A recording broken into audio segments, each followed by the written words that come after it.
Hola, ¿qué tal, profesora y compañeros? Yo soy Milagros y junto a mis compañeros les vamos a explicar el tema que nos corresponde acerca de la filosofía en el siglo XIX. El siglo XIX, denominado el siglo de la Revolución, se caracteriza por profundas modificaciones en la estructura de la sociedad, es decir, surgieron cambios políticos, económicos, culturales y filosóficos. Políticos por la aparición de nuevos estados como Italia y la unificación alemana, económicos por el avance de grandes tecnologías, los cuales apoyaron en el desarrollo de la economía, culturales por la aparición del romanticismo, lo que lleva a la exaltación de los sentimientos, y filosóficos por la aparición de grandes corrientes filosóficas como el vitalismo y el marxismo, haciendo notar a grandes filósofos como Marx, Nietzsche, quienes junto a Freud fueron denominados maestros de la sospecha.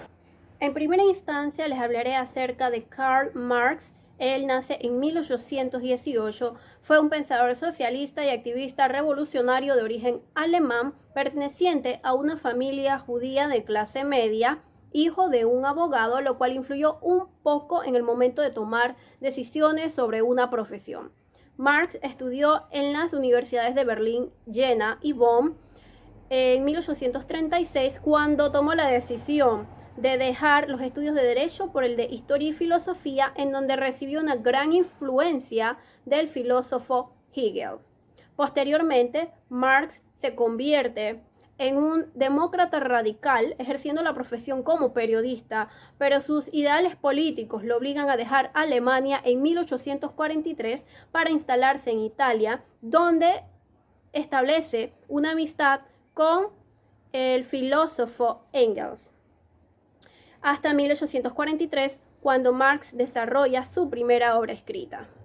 En cuanto a filosofía, él define la praxis como la forma en que el hombre tiende a relacionarse con la naturaleza y cómo los hombres la conservan y se transforman en ella. Pues para él la filosofía no debe entenderse solamente como un saber teórico abstracto, sino también como un saber teórico práctico. Y es por esto que Marx le exigía a los demás filósofos que no solamente trataran de interpretar al mundo, sino que lo transformaran. Y ahora bien, ¿qué es lo que obliga a Marx o por qué llegó tan lejos? Veamos. El marxismo.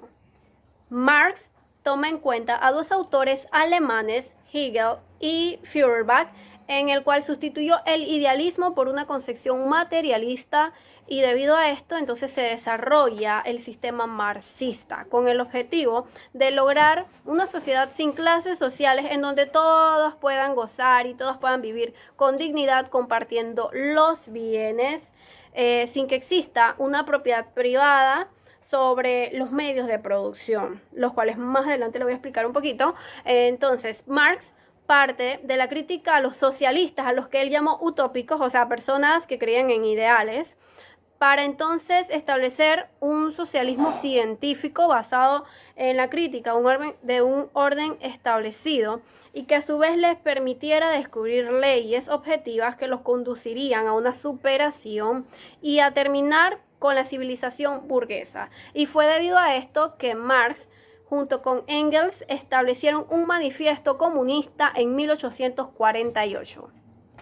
El materialismo histórico. Marx fue un autor materialista, es decir, él piensa que el motor de la historia y de los cambios sociales son los bienes materiales.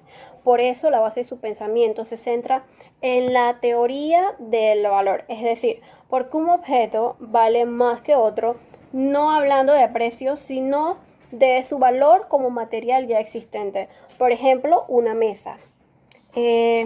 Una mesa valdría el tiempo de ocio que ha necesitado el carpintero para ensamblar los materiales, y a esto entonces hay que agregarle o sumarle el tiempo en el que el leñador tardó en conseguir la leña para dicho material, para dicho objeto, al igual que el herrero para crear los clavos de esa mesa. Entonces esto quiere decir que hay que sumarle todas las horas de trabajo de estas personas que han estado envueltas en el proceso de producción de este objeto. Y pues para esto, y pues para Marx, esto era una explotación capitalista. Otro ejemplo sería una línea de autos, una empresa de autos, en la que trabajan miles de personas y la riqueza de resultados en esta fábrica sería sumar el tiempo de trabajo de todas estas personas. Pero ¿qué sucede? Estas personas solo obtendrían una parte de los que ellas han realizado y el dueño se queda con el resto. O sea que no obtendrían ni la mitad de su rendimiento y esto Marx lo llamó como la plusvía, en la que en su obra El Capital él la define como la expresión exacta del grado de explotación de la fuerza del trabajo, del capital o del obrero capitalista. Entonces, Marx no le importaba si tú eres el dueño de una fábrica de autos. No le importaba eso. Lo malo es que tú simplemente estabas por el interés de apoderarte o ser o ser tú solo el que se aprovecha de todos los bienes de producción. Marx dividía a la sociedad en dos clases sociales, la burguesía o capitalistas, que vienen siendo los dueños, y los proletarios o la clase obrera, que vienen siendo las personas que realmente generan la riqueza.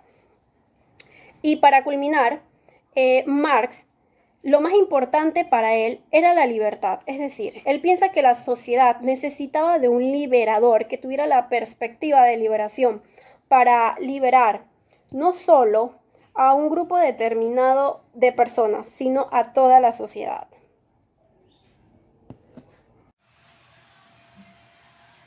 Buenas tardes, compañero. Buenas tardes, compañero. Mi nombre es Gustavo González, estudiante de psicología.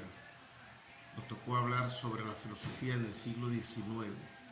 Especialmente me tocó hablar sobre el vitalismo de Nietzsche. Para empezar, podemos decir que el vitalismo en filosofía se presenta como una doctrina contraria al racionalismo. Se puede entender la totalidad de la filosofía de Nietzsche como el intento más radical de hacer la vida lo absoluto. La vida no tiene un fundamento exterior en ella, sino tiene un valor en sí mismo. El vitalismo de Nietzsche, como decía, reivindica la vida como valor fundamental, ya que considera que es lo único que tiene valor por sí mismo. Todo lo demás sirve para vivir. Entiende la vida principalmente desde su valor biológico y emocional, dándole un énfasis especial al cuerpo, los sentimientos, los instintos. Nietzsche nace en Rocken, ciudad cercana a Leipzig, Alemania, en 1844 y muere en Weimar en 1900. Recibió una profunda formación humanística, una de las mejores escuelas en Turingia. Desde muy joven se interesa por la música y comienza la enfermedad que le acompañará el resto de su vida, fuertes dolores de cabeza. En 1868 conoce a Wagner, su música le apasiona y comienza una relación amistosa que durará bastantes años. Un año más tarde es nombrado catedrático extraordinario de filosofía clásica en la Universidad de Basilea, pero lo que realmente le interesa es la filosofía, hasta que en 1878, en que rompe definitivamente con Wagner, publica El nacimiento de la tragedia y se relaciona con algunos teólogos importantes. El año siguiente a su ruptura con Wagner se produce un agravamiento de su enfermedad y se ve obligado a abandonar la cátedra en la Basilea. Comienza un peregrinar por los fuertes dolores de cabezas. En 1882 conoce a Luc Andrés Salomé, que rechazará su petición de matrimonio, pero esto le despierta un nuevo deseo de vivir. En 1889 sufre una recaída y debe ser ingresado a una clínica psiquiátrica donde lo cuidan, lo ven obligado a abandonar todos sus estudios y enseñanza y queda recluido bajo el mando de su madre y su hermana. El nacimiento de la tragedia. En ese tiempo publica algunos de sus libros más importantes. Algunos son El espíritu de la música, Humano, demasiado humano, La Gaia, Ciencia, Así habló Zaratustra, Más allá del bien y del mal, Genealogía de la moral, entre otros. Podemos mencionar también que desde muy joven se sintió influido por la filosofía de Schopenhauer, otro de los grandes vitalistas. Sin embargo, frente al gran pesimismo de su maestro, la filosofía de Nietzsche se caracteriza por su optimismo. también como él cultivó un género poco utilizado en el ámbito de la filosofía, el aforismo. Se trata de un género particularmente atractivo. Son escritos breves, a veces son frases fulgurantes, brillantes, con acierto de expresión, pero tiene la desventaja de que no se justifica. El aforismo se formula, hace su efecto, frecuentemente es brillante, excitante, pero carece de explicación que lo clarifique o demuestre. La utilización de este género ha contribuido a que con frecuencia su obra haya significado cosas distintas según sus distintos intérpretes, pues su carácter metafórico se presta con frecuencia a distintas interpretaciones. Nietzsche es una figura muy controvertida en la historia de la filosofía. Esta se refleja en el funcionamiento de la naturaleza y en la inteligencia humana. La razón es un mero instrumento manejado por los instintos. Su acción consiste en ponerse al servicio de una voluntad única universal. Así pues, por detrás de la razón hay algo irracional, más hondo y potente, que es lo que nos fuerza a razonar. La existencia es deseo, dolor, y lo único que puede mitigar el sufrimiento es suspender toda creencia en el Dios absoluto, pues para Nietzsche no existe tal Dios.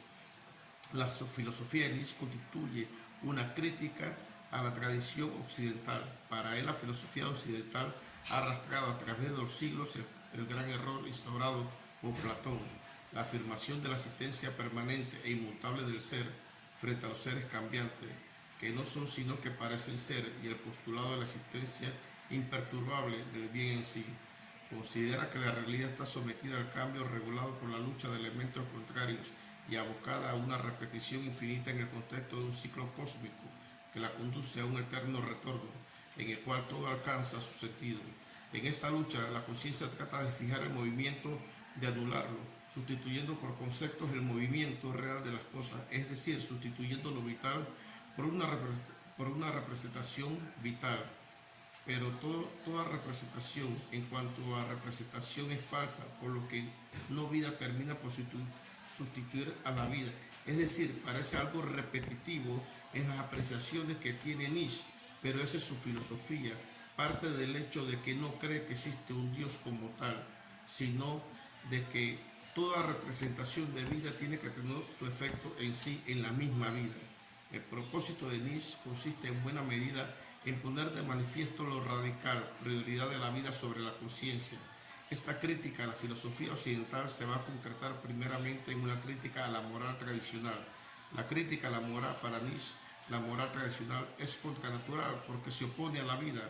La moral consiste en un conjunto de normas que limitan, prohíben, castigan todos los impulsos vitales. Esta moral, que es fundamental, la moral cristiana, y todas las que tienen su raíz en el conjunto de ideas y también en el cristianismo, se deriva de la metafísica platónica, en la que lo real no está en el mundo sensible, sino en las ideas. A ver si estamos bien. Precisamente es esto lo que Nietzsche critica, la existencia de un orden moral en el mundo, orden este que es ajeno al hombre mismo en cuanto que ha sido impuesto por Dios. Frente a este orden inmutable se sitúan las leyes y metas parciales y humanas. El cristianismo tiene un marcado resentimiento contra la vida que le ha llevado a establecer leyes que para Nietzsche no las considera del todo viales, puesto que contra ella hay precedentes del otro mundo, del mundo de las ideas. Frente a esto, Nietzsche defiende la necesidad de negar a Dios y por tanto también nuestra responsabilidad ante Él. De esta manera pretende liberar al hombre de la esclavitud a la que se ha sometido al imponérsele una ley ajena a él, ya que no existe ninguna ley trascendente que lo obligue. Por consiguiente, no podemos decir que Nietzsche sea amoral. La suya es una moral anticristiana, pero una moral al fin que consiste en la exaltación de los valores vitales, la valorización del continuo cambio en que consiste ser la crítica, la metafísica tradicional. La filosofía ha justificado el supremo valor de las cosas, otorgándolas un origen distinto al terreno. Así, frente al carácter efímero y carente de valor del mundo terrenal, se situaba el valor supremo, absoluto e inmutable de los seres del mundo de las ideas. En la ontología tradicional se da una contraposición entre el ser y el parecer. El ser es fijo e inmutable, estático, habitante de un mundo distinto al nuestro. Por otra parte, nuestro mundo es el reino de la apariencia, donde no es posible conocer la realidad. En esta separación, afirma Nietzsche, entre el ser y el parecer, se da una valorización negativa de la vida, al conceder una mayor importancia al mundo de las ideas que al terreno. Esta postura se debe al miedo de los hombres a la vida, que es el riesgo, cambio incesante, nacimiento y muerte, las categorías de unidad, identidad y finalidad, que garantizan una ciencia estable en el mundo, una preeminencia de los seres y un orden, no son sino fruto de la necesidad que tiene el hombre de vivir en un mundo ordenado y en reposo, en un mundo estable. De esta forma, el metafísico manifiesta un recelo contra la vida, una rebelión contra el devenir y el cambio. Por este motivo, la racionalización del mundo en sí mismo es irracionable. Se debe a que Nietzsche llama voluntad de poder la necesidad de controlar y dominar el mundo mediante la imposición de categorías que lo estabilicen y lo conviertan en un cosmos. Aspecto epistemológico de la crítica a la metafísica. Nietzsche señala que el verdadero obstáculo que se opone a la interpretación de la realidad como devenir es el concepto y emprende la tarea de explicar la génesis de los conceptos fundamentales que contribuyen a una interpretación estática y muerta de la realidad en conceptos. Si partimos del hecho de que el lenguaje es el medio de comunicación y de expresión de vivencias, las palabras serán justamente eso, el vehículo de manifestación de una vivencia individualizada, única. Sin embargo, la palabra que sirve para expresar una vivencia que por su propia naturaleza es única, se convierte en concepto cuando deja de cumplir su función para pasar a representar una multiplicidad de realidades individuales que nunca son idénticas. El concepto, al consistir en una representación mental de una multiplicidad de seres, pasa a ser un modelo, algo distinto de los seres mismos, gracias al cual conocemos todo y cada uno de ellos. El concepto aparece a sí mismo como lo verdadero. Ejemplo, concepto de mesa es lo verdadero, lo real de toda mesa, lo que tiene en común con todas las mesas, no siendo en realidad sino una generalización que olvida todas características individuales de las mesas. Para Nietzsche, el concepto es una metáfora que ocupa el lugar del objeto real y alude a él, sin embargo, la naturaleza metafórica del concepto de vida, y este pretende contener la esencia permanente de las cosas a las que representa. Para Nietzsche, el concepto no nos proporciona verdadera realidad, ya que ésta es devenir y cambio. Nietzsche también analiza el papel que ha jugado el lenguaje en la reflexión filosófica. Lenguaje y pensamientos, estos íntimamente relacionados con la falsificación del valor de los conceptos en la metafísica tradicional. Supone también la falsificación del valor de las palabras y el sentido en el que se usa. Es más, es precisamente el lenguaje el que contribuye decisivamente a afianzar el engaño de la metafísica. Por lo tanto, recuperar el sentido de la realidad requiere devolver a las palabras su verdadero sentido, y para eso Nietzsche utiliza la metáfora y el aforismo. Critica la ciencia positiva, también y critica la pretensión de la ciencia de matematizar lo real. La realidad para Nietzsche excede el campo de la voluntad del poder. Bueno, vemos cómo Nietzsche utiliza, o más que nada niega, la existencia de Dios, y para él lo básico es que esta mesa es mesa y punto, ¿verdad? Hay dos elementos que ponen de manifiesto el ateísmo de Nietzsche. Uno, la afirmación del pluralismo y la consiguiente negación de lo absoluto, como le comentaba anteriormente. La definición del ser como voluntad de poder, de autoafirmación y la posibilidad de crear nuevos valores ante la muerte de Dios, se transmutan todos los valores. La voluntad de poder es la afirmación de la vida, del mundo terreno, la afirmación de lo múltiple y del devenir, la pérdida de la tristeza y del sentimiento de culpa, el eterno retorno, la afirmación de la creatividad del hombre, en que consiste la voluntad del poder, ha de ser una afirmación eterna. El hombre ha de amar la vida eternamente, porque de hecho todo se repite de forma infinita. Eterno retorno. La teoría del eterno retorno está tomada de los presocráticos, pero Nietzsche no tiene un sentido cosmológico. Nietzsche niega que el mundo tenga una finalidad. La vida del universo y la historia no tiene un fin ni es lineal. no hay ninguna dirección en el devenir. El otro mundo cristiano en donde los hombres ponen el destino de este no existe. El único mundo que existe es el terreno en el que estamos. Con ello Nietzsche propone una nueva escala de valores. El eterno retorno simboliza en su eterno girar que este mundo es único. Además, afirma que todo mundo es bueno y justificable, puesto que todo debe repetirse. Nietzsche nos proporciona así la imagen de un mundo que gira sobre sí mismo, pero que no avanza con una peonza, es decir, que va y viene, todo vuelve y todo gira en torno al mismo mundo en sí. Así expresa el deseo de que todo sea eterno, no querer que nada sea distinto, ni el pasado ni el futuro, ni por toda la eternidad. La filosofía de Nietzsche es pues una filosofía afirmativa, a pesar de que frecuentemente aparece como la filosofía del que solo sabe decir no. El superhombre, la afirmación de que el hombre ha de amar la vida eternamente, que fundamentalmente el eterno retorno implica también la evolución del hombre hacia un estado superior. El hombre ha de ir superándose constantemente hasta convertirse en el superhombre, en el cual se representarían nuevos valores. Así pues, ha de sufrir un proceso de adiestramiento que le ha de llevar al superhombre. Este proceso pasaría por tres etapas simbolizadas en Así habló Zaratustra, por la figura del camello, el león y el niño. El camello, los que obedecen ciegamente y aceptan las creencias que les son impuestas. El león es el gran negador, simboliza la nihilística, que rechaza los valores tradicionales. El niño, el que está libre de prejuicios y es capaz de crear una nueva tabla de valores. La moral del superhombre es la que está al servicio de la recuperación de los instintos vitales del hombre en contra de la mediocridad.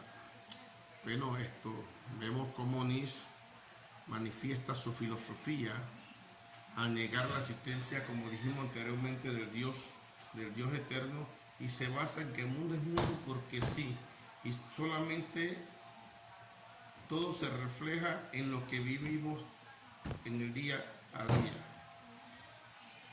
Muchas gracias, compañeros. A continuación, yo les voy a hablar sobre la Escuela de Frankfurt, la hermenéutica, búsqueda de sentido. La Escuela de Frankfurt es una escuela de teoría crítica neomarxista, de investigación social y de filosofía. Este grupo surgió en el Instituto para Investigaciones Sociales de la Universidad de Frankfurt. Los teóricos de Frankfurt fueron influidos especialmente por la derrota de las revoluciones obreras en Europa del Este, después de que ocurrió la Primera Guerra Mundial y la supremacía del nazismo. Los pensadores de la teoría crítica escogieron parte de la teoría de Karl Marx, que fue uno de los primeros o principales representantes de esta teoría, la cual lleva su nombre, para esclarecer condiciones sociales que él mismo no expresó en su momento. Se ampararon en otras escuelas para suplir los vacíos que no podía llenar la teoría marxista. Max Weber ejerció gran influencia en este tipo de teoría, así también como el psicoanalista Sigmund Freud. La filosofía clásica alemana ejerció influencia en los teóricos de Frankfurt. Entre los principales representantes o exponentes de esta teoría tenemos Jürgen Habermas, que nació el 18 de julio de 1929 en Düsseldorf. Él estudió filosofía, psicología, literatura alemana y economía. Entra en contacto con la investigación social empírica y reorienta sus intereses hacia la teoría crítica de la sociedad. Erich Seligman Fromm. Este fue un destacado psicoanalista, psicólogo social y filósofo humanista de origen judío alemán. Durante una parte de su trayectoria se posicionó políticamente defendiendo la variante marxista del socialismo democrático. Friedrich Pollock. En este caso, su aporte fue esa transición del capitalismo emprendedor al monopolista y al imperialismo. Walter Benjamin. Fue un filósofo, filólogo e historiador del arte. Él se especializó en temas de teoría de la literatura, también en teoría del arte y en historia. Sus intereses filosóficos le llevaron a estudiar el marxismo y entabló también amistad con Bertolt Brecht. Herbert Marcuse. En este caso, él trasladó el origen de la racionalidad del sujeto autónomo a los sujetos en interacción. Es decir, para él la racionalidad no es una propiedad de los individuos como tal, sino que es una de las estructuras como base de la comunicación. Para Sigmund Freud, él aportó en donde él pensaba que todas las personas eran muy similares entre sí, porque los impulsos instintivos eran los mismos para todo el mundo y porque las estructuras familiares diferían muy poco. La escuela de Frankfurt corrigió a Freud al afirmar que cada cultura presentaba unos rasgos psicológicos distintivos, porque las distintas estructuras familiares transmiten ideas de autoridad y moralidad de formas muy distintas.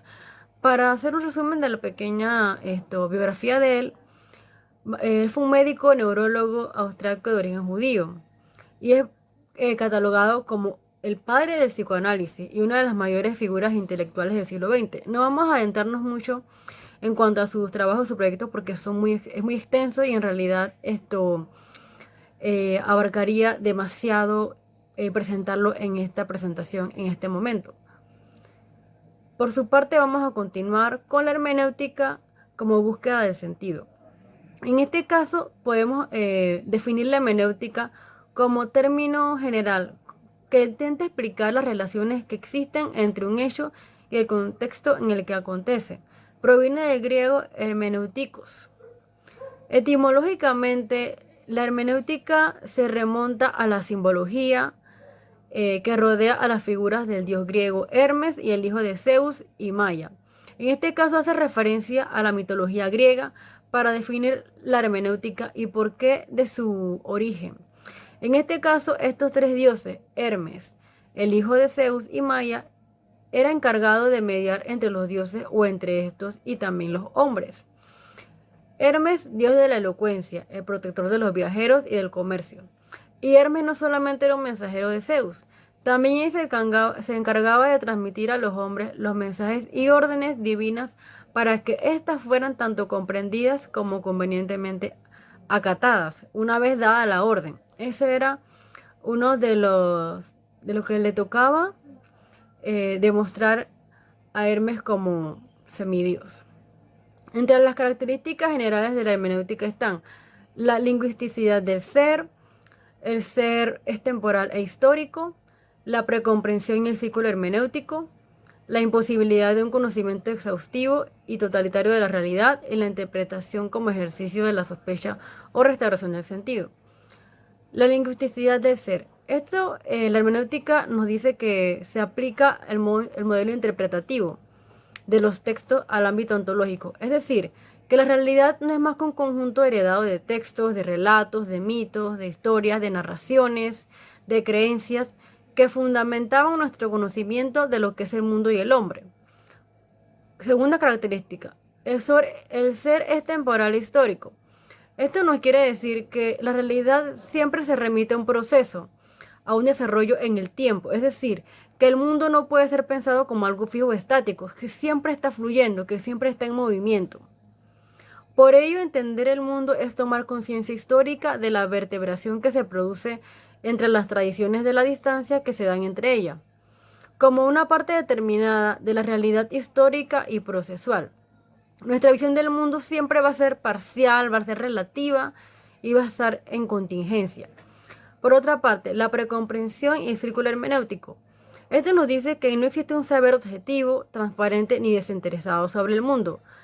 También que el ser humano es un espectador imparcial de los fenómenos. Ante bien, cualquier conocimiento de las cosas viene por una serie de prejuicios y de expectativas y presupuestos recibidos de la tradición que determinan a este ser humano para la comprensión del mundo. El círculo hermenéutico es para Gadamer un límite a cualquier intento de comprensión totalitaria. Esta limitación traduce fielmente la realidad como un decir inconcluso y no acabado. Para Heidegger, la hermenéutica es una ontología. Para aclarar este punto, la ontología es parte de la metafísica que estudia el ser en general y sus propiedades. Él nos dice esto porque la compara con la gnoseología, porque la gnoseología es la que se encarga, como parte de la filosofía, de estudiar los principios, los fundamentos, la extensión y los métodos de conocimiento humano. Por eso recalca de que la hermenéutica es una ontología y no un método ni una gnoseología. Esta postura es claramente contraria al subjetivismo propio de la filosofía moderna. Lo esencial es el ser, no es el hombre. Por último, la imposibilidad de un conocimiento exhaustivo y totalitario de la realidad. Este nos dice que el lenguaje es tiempo, a lo que se refiere un evento, puesto que el hombre como ser en el mundo está inmerso en el ser del cual pretende dar cuenta. Se hace imposible un conocimiento totalitario que sea totalmente objetivo y sistemático en el mundo, porque el hombre pretende, en este caso, la verdad de la hermenéutica, en donde es radicalmente distinta a la de las ciencias naturales o exactas. Por eso la verdad solo puede ser parcial y relativa. Y estas son las características propias que surgen de la pertenencia del sujeto en el ámbito de la interpretación y de la individualidad. Por último, la interpretación como ejercicio de la sospecha del sentido. Para Paul Ricoeur, la hermenéutica es una filosofía reflexiva que ha de dar cuenta del conflicto entre las diferentes interpretaciones de los símbolos del lenguaje. Este nos dice que él enraizaba a la filosofía de Nietzsche en su momento para desenmascarar las fábulas ilusivas y los falsos valores de la conciencia, que se refiere a la moralidad. La hermenéutica supone el esclarecimiento de la verdadera intención y del interés que está bajo toda comprensión de la realidad. Frente a esta tarea, Paul Ricoeur reclama también una hermenéutica dedicada a restaurar el verdadero sentido que contienen los símbolos como búsqueda que explica el progreso de la conciencia. Buenas tardes, profesora, compañeros. Mi nombre es Stephanie Gómez y le vengo a hablar del estructuralismo. El estructuralismo es un enfoque en la investigación de las ciencias sociales que creció hasta convertirse en uno de los métodos más utilizados para analizar lo que era la lengua, la cultura y la sociedad a mediados del siglo XX. El estructuralismo es un enfoque teórico o metodológico que plantea que en todo sistema sociocultural existen una serie de estructuras en formas de organización que condicionan o determinan todo lo que ocurre dentro de dicho sistema.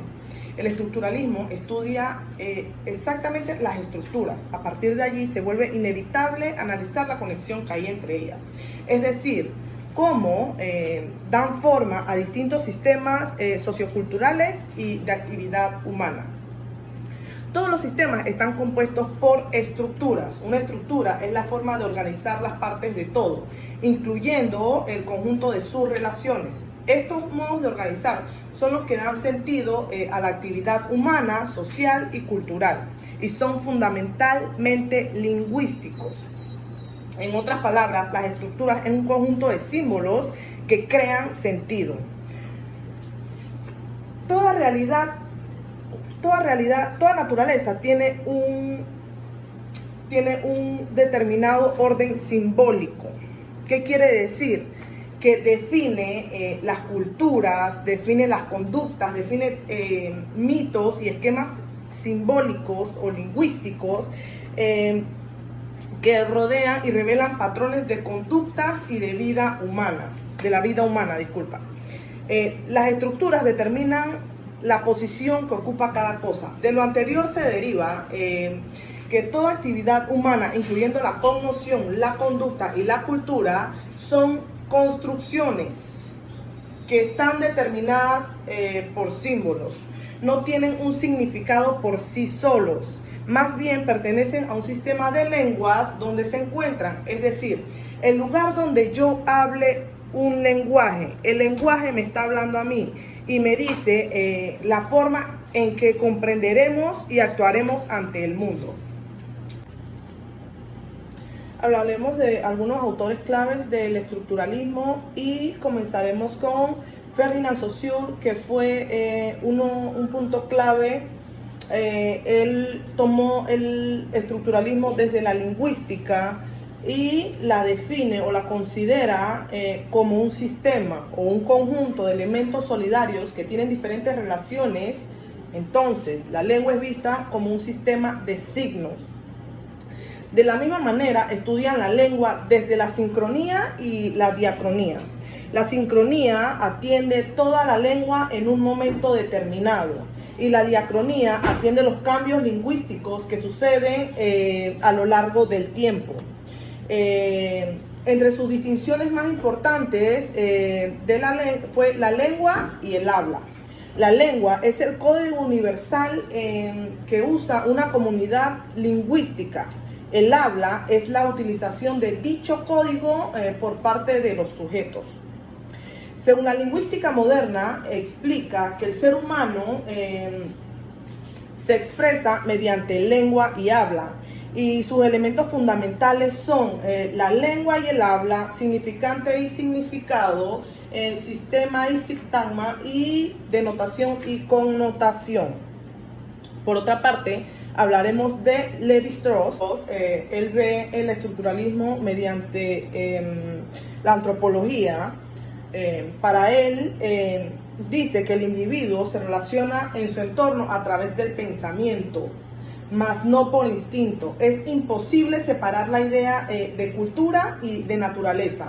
Para él todo será cultura.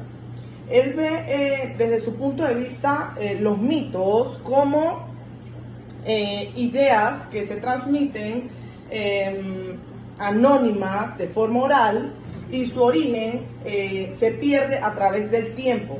Nacen para explicar de forma imaginativa algún fenómeno. Los mitos son patrimonios del hombre, mas no de la civilización.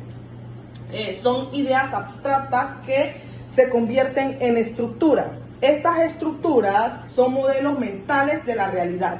Los mitos conforman culturalmente todo lo que es una civilización.